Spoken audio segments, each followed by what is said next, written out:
All right, today is cold and windy, but I really want to get this fuel pump done. So we are going to take this out of here and try to see if I can remember how it all goes, because it's been a long time since I took it apart. Luckily, the one thing I like about this design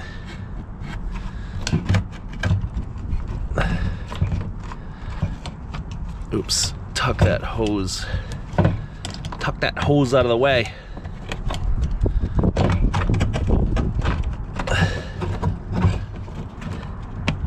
Sorry. Well, it looks like we have at least half a tank of gas. Maybe it's good that it's windy out.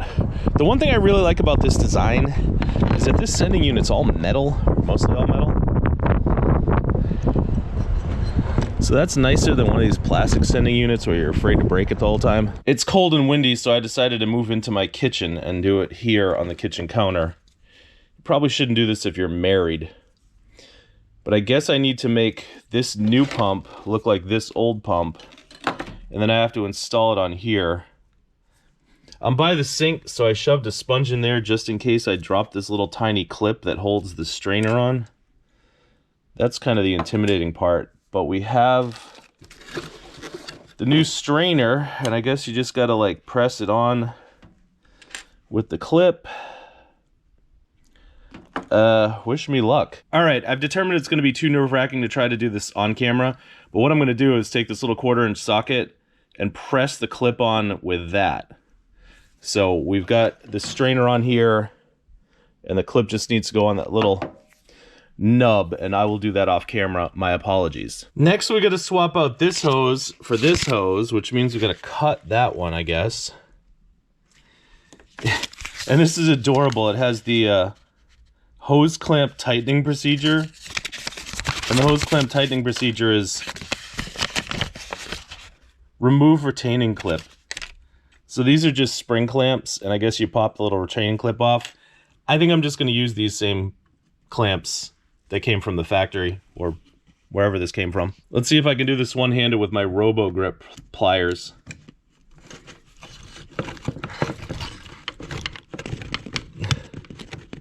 I'll tell you something, the Robo Grip plier, it sounds like a dumb name, but these are really awesome to have in your kitchen drawer. They're maybe not a toolbox plier, but they're a good kitchen drawer plier. I also have a really nice hose cutter in the basement, but we're not getting into the basement today, so I guess I'll just kind of start the cut with this utility knife and maybe finish it with some sharp scissors. Yeah, how complicated could it be to cut a hose, right? But I'm doing it one-handed, and I don't feel like setting this thing up on the tripod. I'm not going to tell you that you should use these Fiskars scissors for car repair, because you probably shouldn't, but for every other purpose, these are awesome. And I probably found them in the garbage. Always check sewing machine drawers. Occasionally you'll get lucky. All right, now look at the two pieces of hose. The one on the left is the original one, which is either a thicker grade hose or just all swollen with use. And I don't know, I probably could still run this hose, but they gave me a new piece, so I'm going to use it.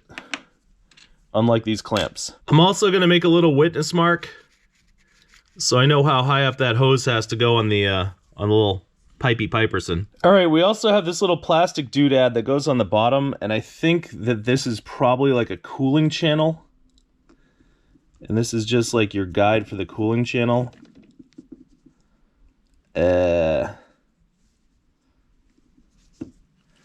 So that's got to fit on there. And I'm going to guess that cooling gasoline goes in here and goes through the pump somehow to cool it. I don't know, I could be wrong. Next, we got to clip in this electrical connector. One-handed.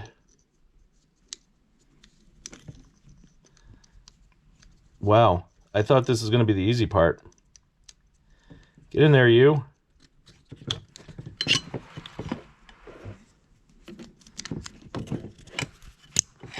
All right, that was a satisfying little click. And now we have to just get that thing into there while getting that thing into there. And let's do that. Honestly, I wouldn't have really thought that this would be the hard part, but I guess it is. So what I'm doing is I've got the hose as far up as it can go so that I can get clearance for the pump to go into the bracket. And I guess you want to make sure that it's correctly seated in there, and then we can slide the hose back down to where it's supposed to go, which is maybe going to be more easily said than done.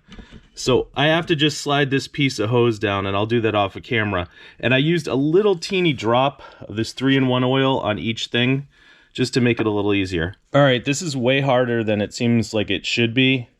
But now I have the hose on the pump, and I'm going to try to shove it in, and I'll let you know how that goes. All right, that'd probably be a lot easier if I wasn't trying to record it, or if I had done a few of these. So I'm sure you guys who are Toyota mechanics, or you guys who were Toyota mechanics back in the 90s, could probably do this with your eyes closed, but it's done. Now we got to just put this new gasket in place of the old one, because I think I might have like a little gas leak because of that horrible cracked old...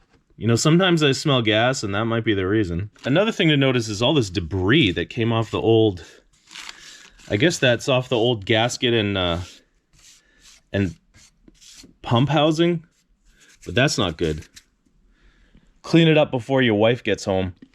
Plus, there's a lot of little O-rings and doodads and stuff, but I think that's for different applications. I hope. All right, I'm gonna save some of these old parts. This old sock I might clean out a little bit. The reason I'll save the old sock is because on the other Camry, I had to reuse the old sock. I'm gonna save this little sock clip and whatever little tidbits, and this thing can go in the scrap pile. All right, now I have the new gasket mounted up, and you gotta push these little pegs through. They're just a friction fit. They don't have a little ridge on them or anything, but hopefully that new gasket will help with my fuel scent problems inside the car. All right, before I install this, I'm going to use the vacuum to clean some of this debris. I'm going to be very careful not to get any debris in the tank and not to slurp up any gasoline with this vacuum. I don't know if this is even safe.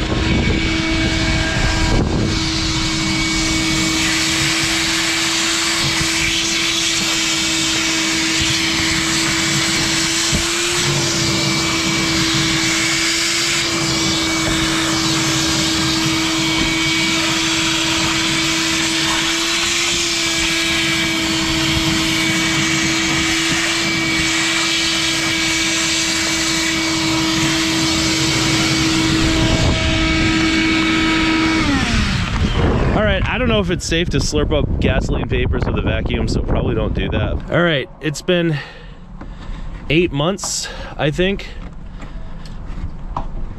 since I started dicking around with this, and I'm kind of nervous. But in the words of Cole the Corn Star, there's nothing to it but to do it. So there we go.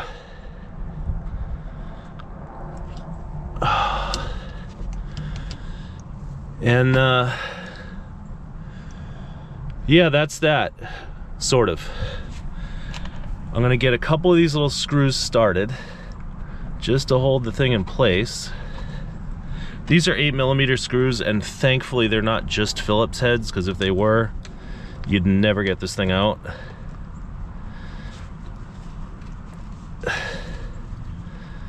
All right, so I'm gonna tighten those down, hold on. All right, installing that return hose was kind of a pain, but the Robo Grips are gonna make a surprise outdoor appearance because they work so well indoors. Now, we just gotta thread this thing in here which I should probably do two-handed. Nope, it's going in. It's going in. It's going in. Miracle of miracles. And then we're gonna use this awesome tool, the 14mm crow's foot line wrench. Because see, I tried to do it with a regular 14mm wrench when I took it out, and this thing's starting to round off, and that ain't good. Because good luck getting another one of these sending units ever. So you can see it's kind of hard to get the crow's foot on the nut, or on the fitting, because the fitting's kind of rounded. But once you get it on there nice and snug, hold the other side still, and tighten this. That's pretty tight. And now we can clip this in. We're gonna have to take it out again to put this plate back on, but I just want to make sure the thing starts up first. This car's been sitting for 10 months, so unfortunately the battery is dead. But I think we can get the battery out of this one. Maybe. This battery is less than 6 months old, but it's got a gouge in the side. I don't know if that's something I can fix. But hopefully it's got enough juice to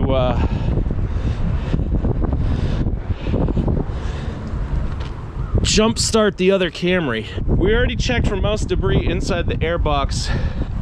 Now let's just make sure this thing has some oil in it. Yeah, needs to be changed, but it has oil. So let's see if it'll start.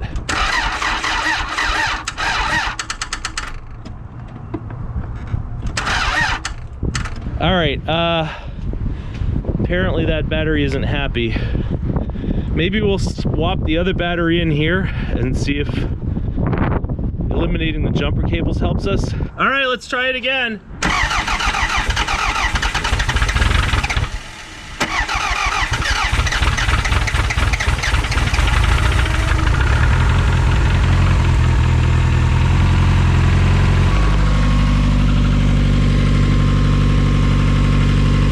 There she blows. All right, I'm gonna let this idle for a minute and see if I can charge this battery back up, because I'm not too excited about using that battery, and it's a little too tall for the car anyway. But first, I guess I should shut it down and finish installing this trim plate and whatnot. Maybe it's overkill, but I'm gonna put a little bit of oil onto the threads of these screws, because they were kind of hard coming out last time. Although with any luck, this thing will last until the car has 12 million miles on it, because that's how far I intend to drive it. I don't know what the torque spec is on these, so either look it up or just use your best judgment.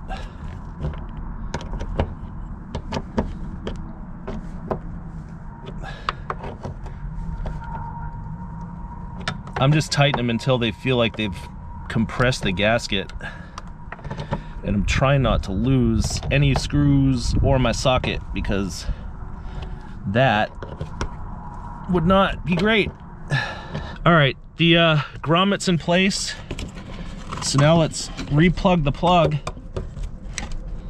make sure it clicks, and then I guess all we need to do is put in these little tiny screws. And I guess that's it in the back seat anyway. And we're definitely gonna put something down here to kind of protect that whole area. Normally the seat cushion would, but we're not putting that back in, because I think I threw it away. Also, I forgot to mention you should check for leaks, but I don't see any, so I guess we're good there. I'm letting the battery charge for a while. The car's purring like a kitten. But I took the spare tire cover out of the other Camry, and now we're gonna take the spare tire cover also that we made before. Perfect fit.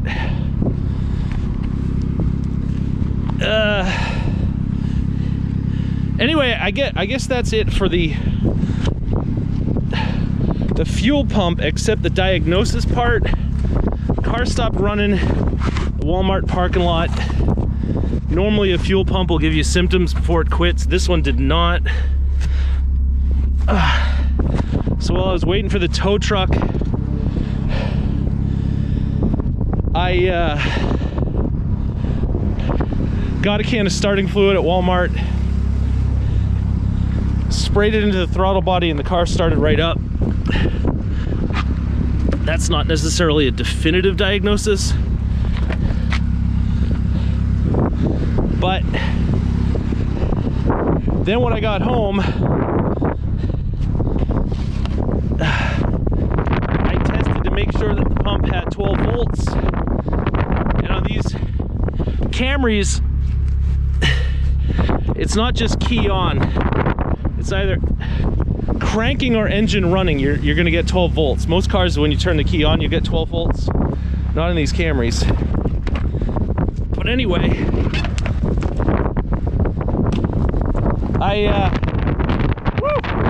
kind of windy now.